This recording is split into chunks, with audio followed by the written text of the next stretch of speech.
Welcome back to Limitless and Unfiltered. I am so excited to be back with you guys. Thank you again for everyone who listens and gives us feedback. We both very much appreciate that. Today is going to be a little bit different. We're going to spice things up a little bit and get emotional, real, raw, like we always do.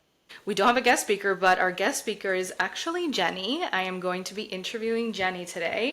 We are both in different stages of motherhood, and obviously, we're friends outside of this podcast, and we tell each other our struggles, our wins, all the things outside of our podcast. So, we thought, what a good idea to bring this aspect of motherhood and the challenges and struggles that we can face. And if you're in that stage of motherhood right now where you're a new mom and like just going through it in the pits of hell, like this one is going to be for you.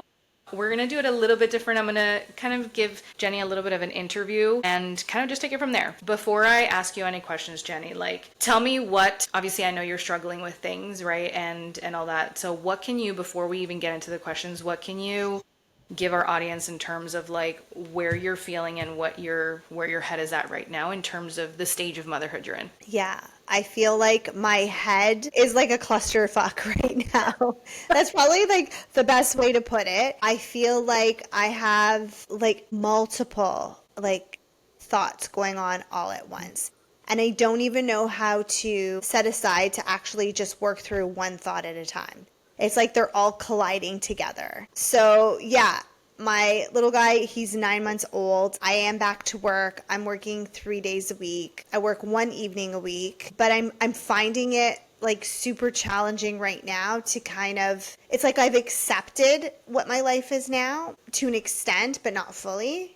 And I think there's still a part of me that's like, oh, it's going to get better. I'm going to get my life back where like, I would have like my one day off where I'd be able to like bang out the list of all the things that I wanted to do and accomplish. And now it's like, I'm lucky if I even remember one thing on the list. Like if I don't write it down, I don't remember anything. Yeah. It's like the fog just has taken over me. So I think that's pretty much the challenges that I'm going through right now.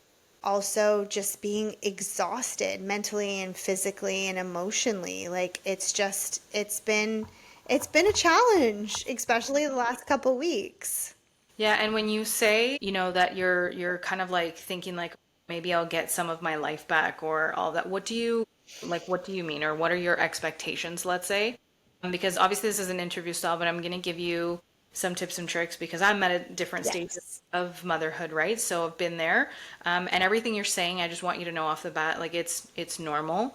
I know it doesn't make it any better, but we do go through that.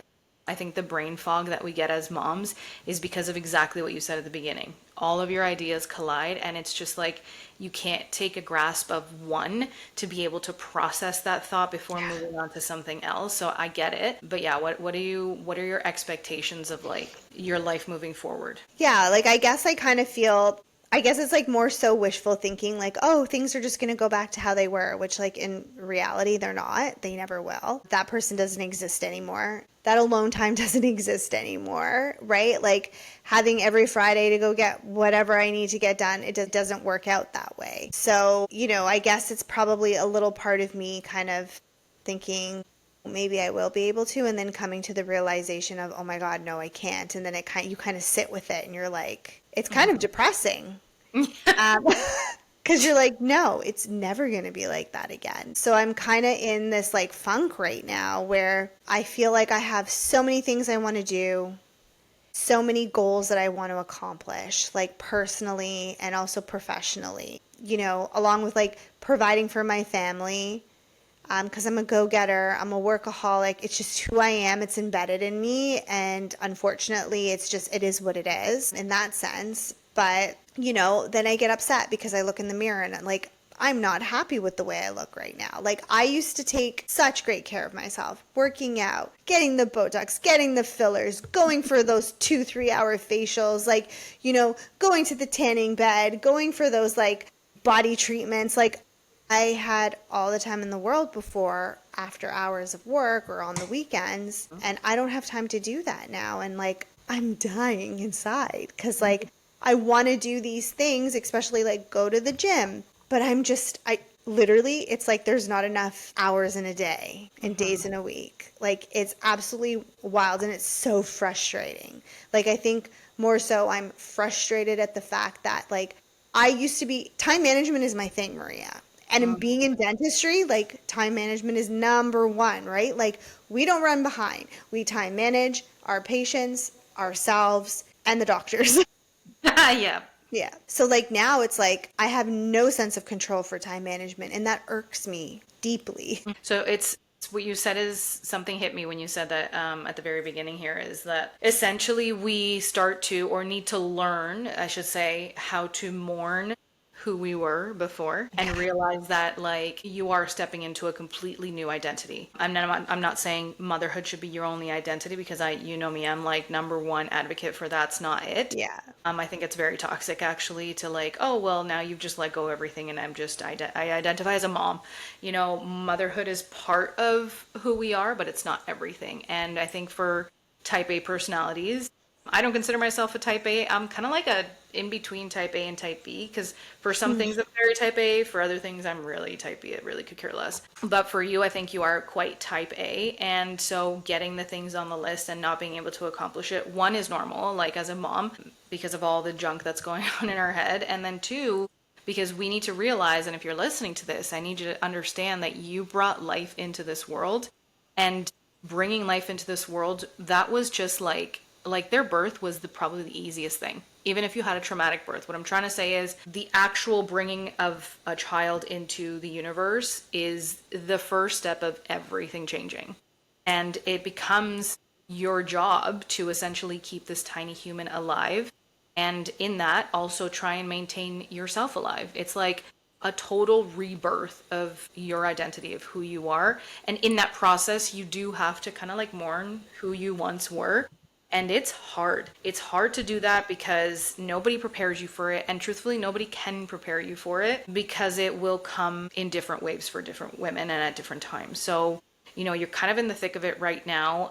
My question to you is when you look at your day right now in the moment, like every day that's happened for you, where do you feel the biggest time pressures are coming from? I would say the biggest time pressures are, I would say every day, but the sense of I'm very lucky. I have help 3 days a week. My mother in law comes on the days that I go to work. It's just because our little guy isn't sleeping through the night and then I'm not sleeping through the night, I'm waking up exhausted, right? Whereas if he was sleeping through the night, I feel like I could wake up a little bit earlier to get what I need to get done in the sense of like working out or taking care of myself, right? But that's not the case. And then in the evenings, it all depends, right? Like there's nights he goes down right away. And then my husband and I are able to spend a few hours of quality time together, or he's having a terrible night going down and then that's a complete write-off. So like it's never consistent. Like it's either like we never know, right? It's like literally a gamble. Yeah, it is. So I think that's a challenge right there because you're like, ooh, what are we gonna get tonight? Yeah, it's like surprise. So there's that possible situation. And then there's a situation where it's like sometimes you're just so exhausted from the day that you're just like, do I want to go to the gym right now? Even though I know, and my husband says this, like, you got to push yourself, you got to go and do it, right? Once the baby goes to bed. So it's kind of like choose your poison. Which one am I going to go towards, right? So I'm just in this situation where I'm trying so hard to figure out what my routine is. And I don't have my routine, and I am a routine person.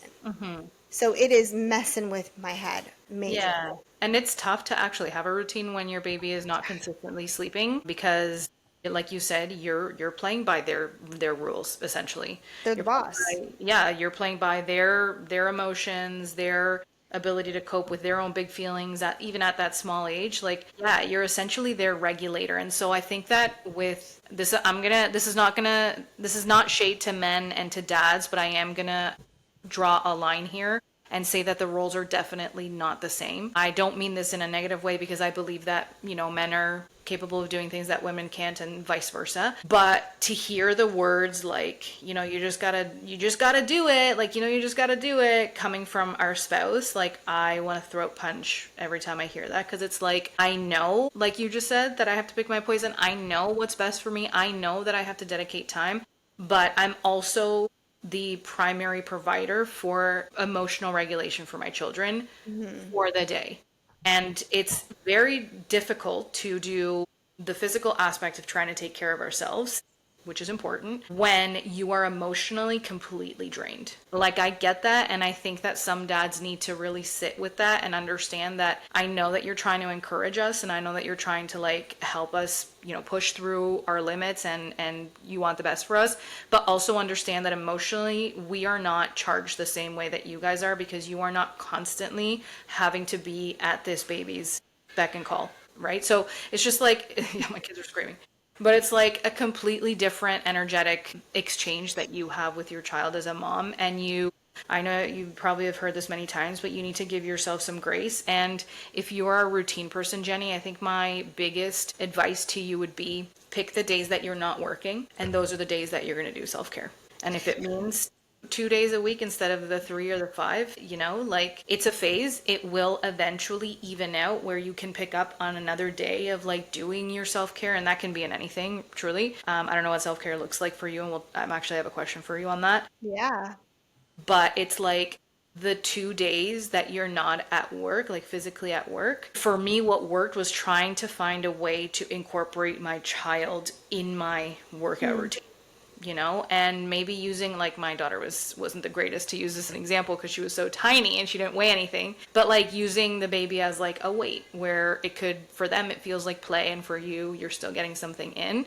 Yeah. And understanding that you need to take it in small like bites, right? So maybe it's not an hour at the gym that you can dedicate, maybe it'll be a 20-minute workout, but something. And that 20 minutes of moving your body, even if it's with your baby on your shoulder on your hip, will at least help you feel better in a small amount so that it slowly starts to compound and accumulates. It's hard, man.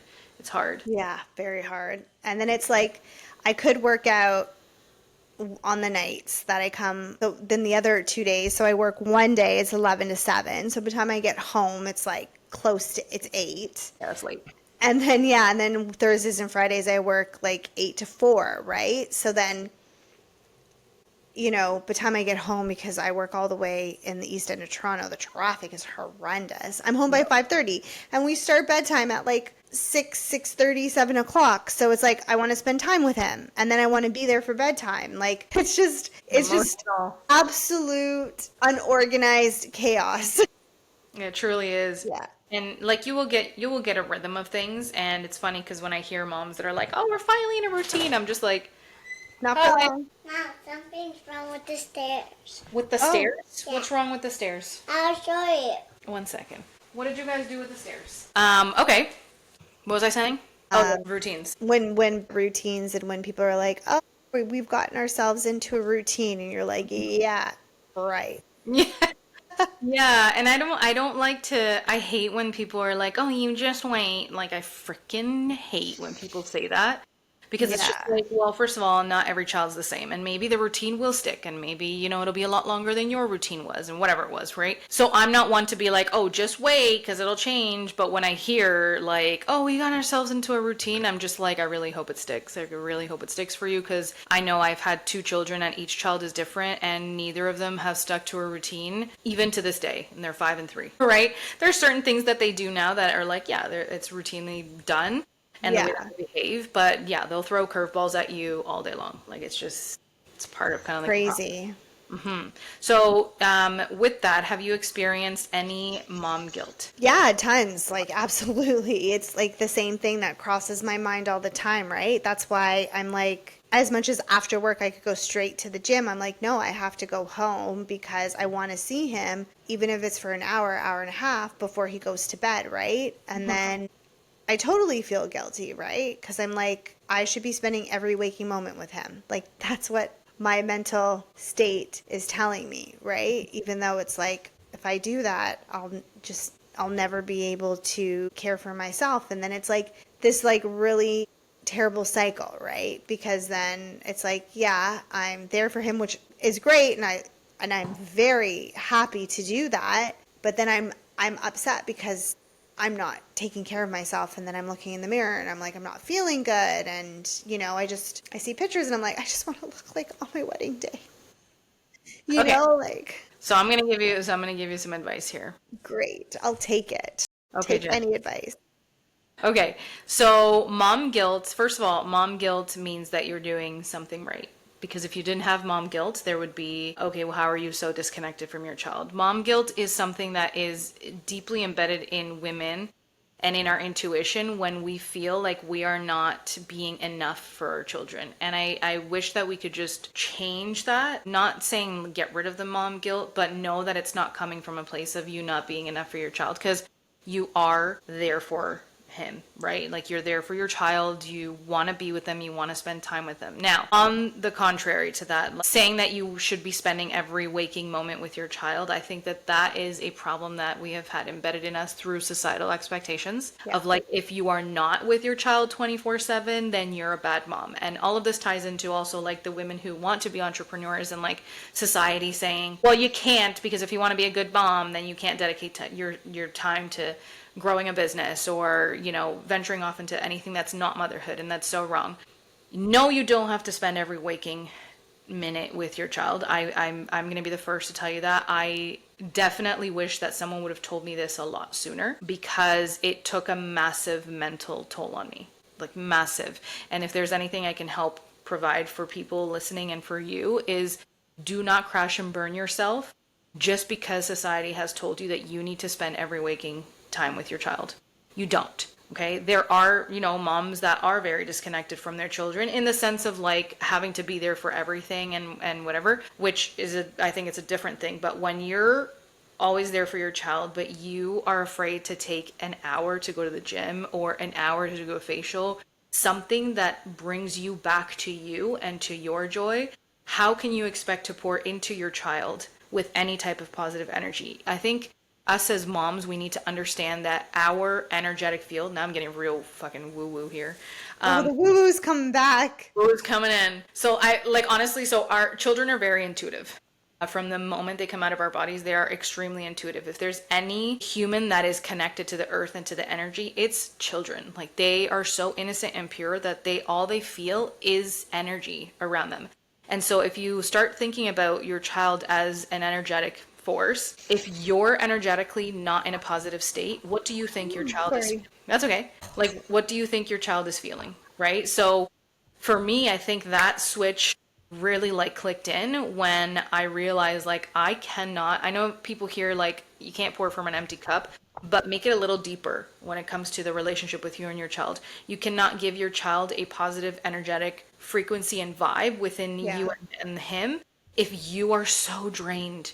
So if it means that one of those nights you're not going to put him to bed and you're going to miss out on that, Jenny, so be it. Because you need to start pouring into yourself a lot earlier than what I did. Let's put it that way. Yeah. Right? And yeah, are you tired from work? Yeah, you're going to be tired from work, but at least you're going to have like just time for you in order for the next day that comes to be like, oh, I feel like re-energized from whatever I did the day before, because you did something for you. It's like moms are always doing everything for everybody else. And like we put ourselves as last. So, I want you to know that the mom guilt is because you're doing a great job. Like you have mom guilt because you love that child. And then obviously trying to understand that your energy, he's going to feel it. So you need to start pouring into you in order to be able to pour into him, right? I always say it as like a joke, but not a joke. And it's like, if I don't work out, I am not a good mom, like energetically with my kids. Like my patience isn't there. My tolerance for like even the tiniest things is gone. Oh, I'm not good. Yeah. Everything triggers me. I get pissed Everything off. triggers me. Like high pitched scream. I'm like, I'm gonna lose my mind in a second. Yep. Yeah. You know what I mean? Yeah, and he's not even talking and like moving and like agile and moving around on his Yeah. own. It comes in a different layer when now your child is mobile, right? So I think for any advice I can give you is Jenny is literally focus on you first, because in order for you to do your job as a mom, like you have to be Yeah. you have to pour yourself first. Yeah. At the end of the day, that's it. Like Yeah. And I think like a part of like why I'm feeling the way I am is because like I went back to work too soon. Like I went back to work like 8 weeks. I went back too soon, and my circumstances were different, like being a business owner and at the time, and it's just I went back too soon, and Yeah. it's just catching up with me pretty much. Yeah. And I relate to you in that sense because I did also go back too soon with Veronica, and I notice like sometimes I'll sit there and like I analyze how I am with her versus how I am with him, and although I don't obviously want to be a different mom to either, I feel like with him I am much more patient and observing of things because I took the time for me Yeah. after he was born, right? Versus with her, I mean, same as you, the circumstances were different. I had to go back to work. And it sparked everything in me that was not a good feeling because of the same thing. It was frustration of like having to do everything, of having, it's a lot of weight on our shoulders, man. It's not just like you're keeping this child alive, you're trying to keep yourself alive mentally. Yeah, that's a great way to put it because that is exactly how it feels right now. Like, I'm trying to look for that spark. I don't have that spark. And like my husband even says, he's like, you're just not very happy right now. And it's like my husband and I have a very open like communication.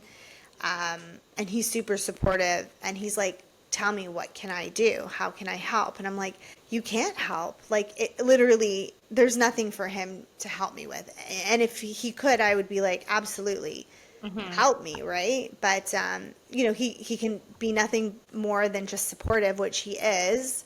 And he definitely tries to allow me to have my alone time to go and get my nails done and do that stuff. Like, I just got my nails done on Saturday, like manicure and pedicure, and I hadn't had it done in like 8 weeks. Like, it was awful. It Yeah. was awful. Yep. But it's like, you don't have an hour and a half, 2 hours to just go and sit and get your nails done by yourself. You know what I mean? Like, there's shit to do. But like, he says like, what can I do? And I'm like, and I just broke down the other day. I'm like, it's not anything that you can do or you can fix. Like, I know you want to fix things, but I'm like, it's just, I'm trying to figure it out. And like, I'm going to figure it out because I've figured out everything else. Why can't I figure this out? Right? Have you found anything in your day that you can classify as like a small win or something that like makes you feel like you've taken a step forward in this journey? Even if the days are like super imperfect, but like have you been able to find like, oh, a small win here and there? Yeah, for sure. Like when I actually accomplish something from start to finish. Yeah, for sure. Honestly, when I'm able to finish the laundry or put the laundry away before my poor mother-in-law comes back and is like, this laundry's still sitting here. I'm sure she doesn't say that. I'm just assuming that because I'm like, she does the laundry, she folds it, I just need to put it away. But there's just some days where it's like, oh my gosh, I didn't even get around to doing that. Like, this is awful, right? Okay, so I'm gonna be harsh with you. Stop trying to be perfect. I with know. it. It's Jenny. I know. It's the perfection. Like, oh man. It's the perfectionist in you, and I get that because again, you're very type A, and you have been, God, even since when we were in dental hygiene school. But you're in a stage of life right now where nothing can be perfect. I know Oh, that like that's gonna sound crazy, but literally motherhood is anything but perfect. So you're putting on a lot of pressure on yourself, maybe to perform to your mother-in-law, and obviously she sounds like a saint of a woman, I think right? it's more to myself, right? Like, Uh-huh. I'm like, that's just who I am. It's just who I've always been, right? Like, I always strive to be like the best, but the best for me, like not in competition with anybody else, but myself. But like getting everything done, being successful, like coming up with new ideas, launching businesses, like all these things. Like, I'm crazy. Like, there's like so many things. Like, you would think that I would just like keep my tail feathers still and like relax a little bit. And I'm like, no, we gotta do this because we gotta be better. How about take a little breather? Yeah. Take a little breather from that because I'm gonna ask you, is it working for you to be this perfect? I know this is your personality, but like, is it working for you right now? No, but it's not. So then, yeah. I'm not saying let things go, and I'm not saying don't go after your goals or any of that, but maybe a tip would be like, okay, grab one of those goals and break it down into like, I don't know, 5, 10 different mini goals in that goal and just focus on that instead of like the massive thing that you want to bite off your list, you know? Yeah. because again, that perfection, like it might take you longer, Jenny. It might take you, if you used to do laundry right after the load came out and you folded and that was put away, and let's say, I don't know, a day, 2 days, it might take you a damn week to do that. Dude, sometimes my laundry piles up where I'm just like, pretty sure that we have 3 days left of clothes, of like underwear for the kids. And like it just has to, I just have to do that. And then I'll just take a day where I'm like, all right, I guess this is what we're doing. Yeah. Screen time for the kids and laundry it is, right? I had to let go of that like routine that I had for myself because I was driving myself crazy. Crazy. And when I first had my daughter, we were living in our townhome and we had like customized our home, and our home had dark hardwood floors. So when I would open the door and I would see like the Yeah. oh, see? So we're very similar. And I would see that like film, I would lose my Oh marbles. yeah, girl. When I go downstairs and there's dishes in the sink, or like the den is like full of toys everywhere, I'm like, this can't be it. Like we gotta put this stuff away. Mm-hmm. It's gotta be in its home. Everything has a home. Yeah. I mean, I know for you, it obviously makes you feel negatively to see your spaces like that. It's So awful. maybe that's where Anthony can step in and help, and I'm sure he does, but like without you having to come down and be like, there it is again, like we all have eyeballs here, you know? Like if Yeah. that's something that really triggers you, like find a way to have help in that aspect. But yeah, I think for you, Jenny, and I say this because I went through it, it's letting go of part of who we were because you don't have the time, you don't have the mental energy, you don't have the days, you don't have the hours to do the same things that you did when you had no other child or when you had no child, you know? Yeah. When you So, had no other child. Yes, this is yeah. right. Right? Like it was just you and your husband, and before you and your husband, it was just you. So, yeah, you're used to a lifestyle where a child has thrown everything off balance. And, I'm a true believer that although everything is very chaotic when a child comes to your life and everything does kind of like flip on its head 100%, I also believe that later on, like this, it will be the best thing. And you'll look back at these moments of like the toys, of like, the lack of putting laundry away, and you're going to be like, I really miss that. And I tell you this because I just asked my mom this before they left for vacation. She was helping me with the kids and she had just given them a bath and she was giggling with them and like playing with them. And it was almost like an out of body experience because I was looking at her as if the kids that she was playing with were my brother and I. Because my brother and I were similar, we were the same. We were 15 months apart. And I just looked at her and she was like, "What's wrong?" And I looked at her and I said, "Mom, how do you feel now that, like, I'm your daughter? And, like, do you not remember those moments of us being that little?" And she, like, started bawling and she started crying and she was like, "I see it all the time." She was like, "And I remember being so frustrated with, like, having to deal with like the stuff that you deal with as a mom and like the toys and like how many times I would get angry at you guys, like put your toys away, clean up your room." And she was like, and then, now she was like, sometimes I'm here alone at the house and I just walk by, the rooms and it's just like, yeah, at one point they were there and it's so fast, but when you're in it, it feels eternal. And when Yeah. she said that to me, I was like, yeah, it was a huge eye opener for me too. Because sometimes I do. I'm not saying that God, I am far from a perfect mom, but sometimes I do get frustrated. And I say same thing as you, like, I'm gonna fucking lose my shit. Like, I'm about to lose it. Or like, Juan will come back from work and I will look at him and I'm like, I'm so overtouched and I'm overstimulated. Like, Yeah. take over because I'm gonna, Gonna lose my shit. I'm gonna light the house on fire, Like, I'm just like, It's leave crazy. me alone. Yeah, leave me alone. So you have to find those pockets of time where you can reconnect back to you. And I have found that through like working out, like making the time to do it. And obviously it's easier now.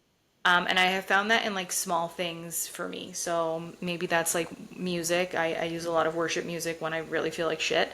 Mm-hmm. And then I also love cooking, but that's like a me thing. Like cooking, doing something with my hands physically, it gets me out of frustration mode. But you Right. have to, as a mom, find something that does that for you. If it's a facial that you go to every single month, you need to do that. You need to book it in. Book it in because it's you. You need to do it. Yeah. It's hard, but it almost like a non-negotiable. You need to find like 2 or 3 non-negotiable things for you that are going to help bring your spark back and just make them something that is priority. Again, because it feeds back into if I'm not okay, I can't perform. Now, What's one thing on your to-do list that you wish that you could just take off without feeling guilty? One thing off my to-do list. Well, Maybe maybe something that you feel like is giving you pressure, and if you could just fucking take it off, but like you have to do, and if you could just take it off, you'd be like, all right. oh gosh, not working.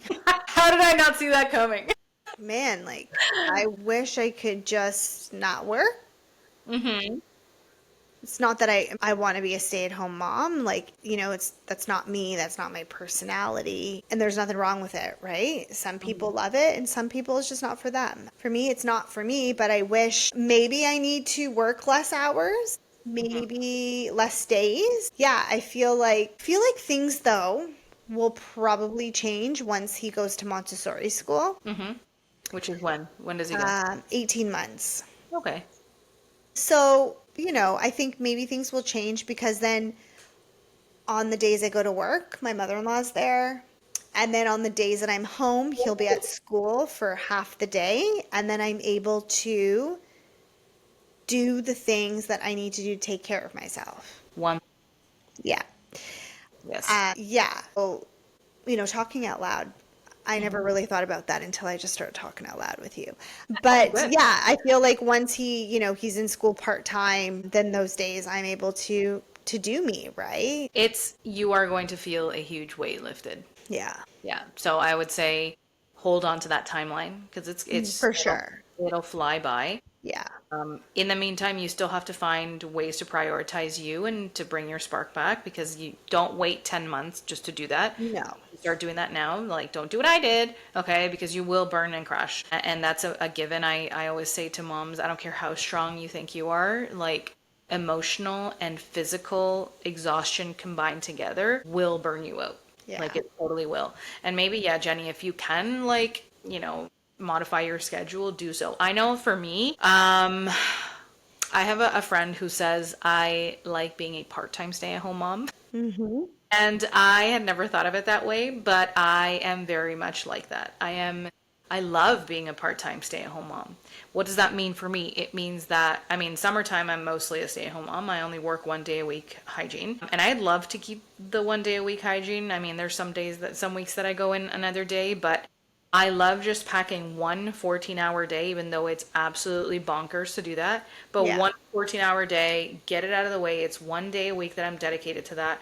The rest of the week, I am a part-time stay-at-home mom. And during the summer, obviously, they're home more. But when they go to school, Jenny, you will regain a lot of you back. You will, because you'll be able to do things during those hours that you haven't been able to do now. And you're going to feel a lot better and you're going to feel a lot more refreshed and things will change. Like I said, in the meantime, still try and find ways to bring that spark back. But oh my gosh, yeah, having them in some sort of care, like it Yeah. changes the world. It changes the world. And So- that's what's funny is it's not to say that like because there are some people on the internet that are really funny about this and why would you want somebody else raising your child? Well, that's not it. Okay, that's definitely not it. I definitely want to raise my child, but I also need to be mentally and emotionally available to raise my child. And if I am not, it's not going to be It's not good. Exactly. Won't be good for them, won't be good for me. So like you need to do there are some people that are meant to be stay-at-home moms and love that. Good for them. Definitely not me. And from the looks of it, definitely not you. So and then there's nothing wrong with that. Nothing wrong with Yeah. that. Now, No. if you could give yourself permission to spend 1 hour tomorrow, however you wanted, whatever you wanted to do, what would you do with that hour? I want to start working out because I need to. I'm definitely just not happy at all with the way I feel. I feel like life is so much better when I feel good about myself. We all know that, right? So I want to just be able to have time to take care of myself. And if that's an hour a day that I can do that, I feel like I'd be a night and day person. Yep. That's amazing. So that would be my number one priority is to do something to take care of myself. Yeah. And you're like me. I know we've talked about this off the podcast, but I know that you like working out in the morning. Like you would prefer to start your day working out. Yeah. I'm like an 8 o'clock in the morning kind of gal. Nice. Like I'm not a 5 o'clock. Don't be asking me to work out at 5 o'clock. I was literally just gonna say, like, for you it doesn't work, and for moms who are feeding the kids through the night, like 5 o'clock does not work. Yeah. Like No, it I wish doesn't I work. was. I always say, like, I wish I was a morning person because if I was, like, damn, I would be way more productive, you know? But another thing that I wanted to quickly say was I had somebody the other day ask me what my hobbies were. Maria, What hobby? I don't have I'm to this day I'm still thinking about it. I'm like, "Oh my God, I don't have a hobby. I don't Hmm. have a hobby." I I'm mean, like people are like, "What do you like to do for fun?" And I'm like, sleep. "Work, build businesses." I'm like, "Oh my God, I don't have a hobby." That's kind of bad. I mean, a hobby depends on how you interpret that, right? Because I think a lot of people think hobby of like a dance class or like a pottery class. I don't know why pottery came into my head, but like, or coloring or some fucking weird shit. Here's the thing, I think hobby can be different for everyone. To me, if someone were to ask me what's your hobby, my hobby is going to the gym because it's something Yeah. that brings me joy and it's something that I know is going to move the needle forward in what I feel like. And my hobby isn't something that I'm looking to distract my mind. My hobbies are something that I'm looking to enhance my life. So it really depends on how people look at hobbies. I've been asked that question too, like, what are your hobbies? And I'm like, oh, it depends who I'm talking to because, like, truthfully, I just don't find hobbies that are non-conducive to my growth a hobby. I find that a waste of Yeah. time. And that comes with, I think, entrepreneurial spirit like you and I, because you said your hobby is working, and well, there we are mindset wise, where most people would just see that as like these people are crazy because all they want to do is work. But if you want to color, that's your hobby. Knock yourself out. Yeah, like my husband's hobby is like he goes online. He loves to game. And it's like his out, right? Like when he works, he like does a lot of talking for work and presenting, and so like it's his out for him to just like kind of calm his head, like his mind and his nerves just from, the day that he's had, but Yeah, he winds down with it. yeah, that's like his thing, whereas like me, I'm like I just go and I lie in bed and I stare at the ceiling. Yeah. No, it's different. I think hobbies are different for everybody. My brother's hobbies are soccer, like it's different for everyone. And I think as long as you have something that's, again, moving you forward towards something or relaxing you from something, then from your day to day, then, that's your hobby. Yeah. Mine are very different from people's hobbies. So, like, has any of this like helped you, or what are you struggling with? Like, did you want to talk about anything else? Well, no, honestly, like talking out loud about it definitely helped, come up with some kind of solution in the sense of, once he's 18 months, I'm going to have that day to myself, right? And it'll still feel, Jenny, it'll still feel like it's not enough because I know you and I'm very similar to you. Like when my kids are in school and they're in school from like 9:30 to 3:30. So the whole day. And it still sometimes feels like what happened to the day. Like it just escaped me. So I think that comes with a go-getter personality, but at least you'll be able to like even sit in peace and quiet and like not have to worry about feeding or changing a diaper or any of that. It will give you some sort of normalcy and peace back. It's just learning how to navigate that before he goes to Montessori because you still have a long ways to do that. And like, Yeah. I think that what you just said, like talking out loud really helped you. I think a lot of women don't do that. I was one of those people who like, yeah, I just wanted motherhood to be this like perfect journey and adventure and I was dying on the inside and it wasn't until I finally like opened up to a close friend where I was like, why do I love being a mom but I don't love every aspect of being a mom? I was like, Yeah. isn't that the whole point of motherhood is to love everything about it? And she had been through some severe like postpartum depression and she looked at me and she was like, I'm glad that you opened up and like it's important to talk about these things because a lot of moms don't feel like they feel guilty talking about it, almost like they're insufficient or they're not doing their job correctly. And it's just like I wish that the conversation would open up a lot more and women felt safe enough to do that because yeah, you can love being a mom, you love the child that you brought into this world, but you don't necessarily need to love every single aspect or every day of motherhood. There are some days where I'm like, what the fuck did I get myself into? And like they're far and few in between, but and most of the days I'm just like, I love these monkeys so much. But there are some days where I want to rip my hair out and I just want to normalize that sometimes moms are like, why did I do this? And it's not because we don't love our kids, but sometimes we do feel like It's just overwhelming. it is. It's so overwhelming. It's So exhausting. Like it's because like there's no turn. Like you can't just turn it off. no. There's no turning it off. Like there's no end. There's like it's like yeah. Yeah. And I see it too because obviously my one brother is a year younger, and then my other brother, we're 14 years apart, and so he's in his final year of university, which is wild. In final year of university, and I still see it with my parents who, they have a child who's in university, still finishing school, and you're right, it doesn't ever turn off. Even when like I have issues or I have things that I'm struggling with, like the first person that I go to is my mom. And which means that like 35 years later, that job of motherhood is still on her plate. Maybe not to the same extent, obviously, because we're grown adults and we're out of the home and we're all the, but it doesn't mean they don't worry about us, which puts into perspective now, me as a mom, I'm just like, okay, so everything is a phase. The newborn is a phase, the toddlerhood is a phase, the children in school is a phase, then in high school and then university or college or whatever they Yeah. plan to do with their life. And then after, it's just like, you're right, motherhood doesn't shut off ever. Never. And it's just like learning to accept it, which, some people take a little bit longer than others to actually come to that realization. And I'm definitely there. I think I'm like, in and out of it. And, just having a hard time. Yeah, and So, it's normalize that. Like there's nothing wrong with you and you're still a great mom, but you're going through it. You're in the thick of it. And think of it.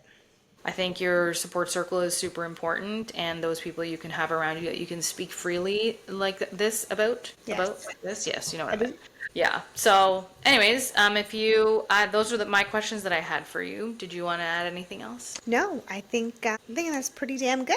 Yeah, it is. It was great. So for our listeners, I was going to say viewers, for our listeners, if you are a mom that is in the thick of motherhood right now, hopefully this brought some sort of like help for you and you feel seen and less alone. And I hope that you never feel alone and know that you have, at least in Jenny and myself, someone to speak to. But essentially, yeah, talk it out because it's important to get your feelings out.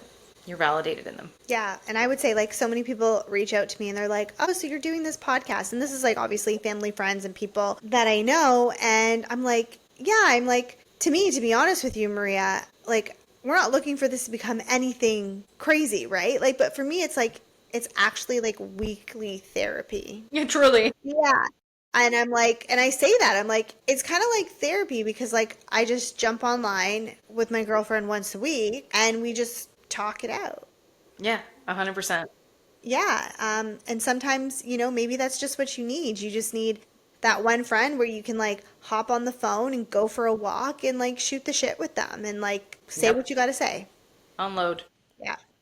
Unload and have at it. Anyway, Anyways, guys, hope you had a great time listening to us. We sure had a great chat with you guys, and we'll see you next week.